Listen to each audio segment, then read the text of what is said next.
ব্র্যাক ব্যাংকে নতুন নিয়োগ বিজ্ঞপ্তি প্রকাশিত হয়েছে। আজকে এই ভিডিওটির মাধ্যমে আপনাদের সামনে বিস্তারিত তুলে ধরছি ব্র্যাক ব্যাংকে নতুন নিয়োগ বিজ্ঞপ্তি।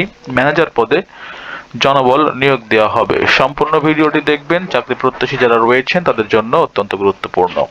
এবং ভিডিওটি যারা এই মুহূর্তে নতুন দেখছেন এবং চ্যানেলটিতে যারা নতুন দর্শক আছেন অবশ্যই চ্যানেলটিকে সাবস্ক্রাইব করবেন। ব্র্যাক ব্যাংকে চাকরির নিয়োগ বিজ্ঞপ্তি।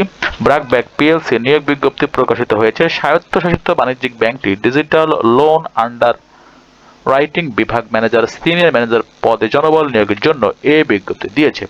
গত 22 জানুয়ারি থেকেই আবেদন নেওয়া শুরু হয়েছে। আবেদন করা যাবে আগামী 31 জানুয়ারি পর্যন্ত। এখানে এক নজরে ব্র্যাক ব্যাংকের নিয়োগ বিজ্ঞপ্তি। প্রতিষ্ঠানের নাম ব্র্যাক ব্যাংক পিএলসি। চাকরির ধরন বেসরকারি চাকরি। প্রকাশের তারিখ 22 জানুয়ারি 2026।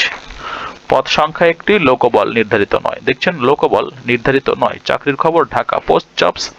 আবেদন করার মাধ্যম অনলাইনে। আবেদন শুরু 22 জানুয়ারি 2026, শেষ হবে 31 জানুয়ারি 2026।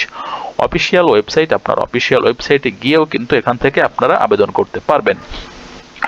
অবশ্যই আবেদনের লিঙ্ক এই অফিসিয়াল ওয়েবসাইটের নিচে গিয়ে পেয়ে যাবেন। প্রতিষ্ঠানের নাম ব্র্যাক ব্যাংক, পদের নাম ম্যানেজার, সিনিয়র ম্যানেজার, বিভাগ ডিজিটাল লোন আন্ডার রাইটিং।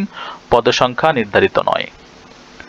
শিক্ষাগত যোগ্যতা স্নাতক, স্নাতকোত্তর ডিগ্রি। অন্যান্য যোগ্যতা ঋণ, আন্ডাররাইটিং, ক্রেডিট, ঝুঁকি, ডিজিটাল ঋণ অথবা সংশ্লিষ্ট আর্থিক পরিষেবায় কাজের দক্ষতা, অভিজ্ঞতা কমপক্ষে 8 বছর। চাকরির ধরন ফুল টাইম, কর্মক্ষেত্র অফিসে নারী ও পুরুষ উভয় আবেদন করতে পারবেন।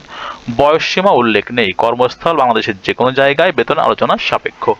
অন্যান্য সুবিধা আপনারা ব্যাংকের নীতিমালা অনুযায়ী পেয়ে যাবেন। সম্পূর্ণ ভিডিওটি দেখার জন্য সবাইকে ধন্যবাদ জানাচ্ছি। চ্যানেলটিকে অবশ্যই সাবস্ক্রাইব করার জন্য অনুরোধ জানাচ্ছি।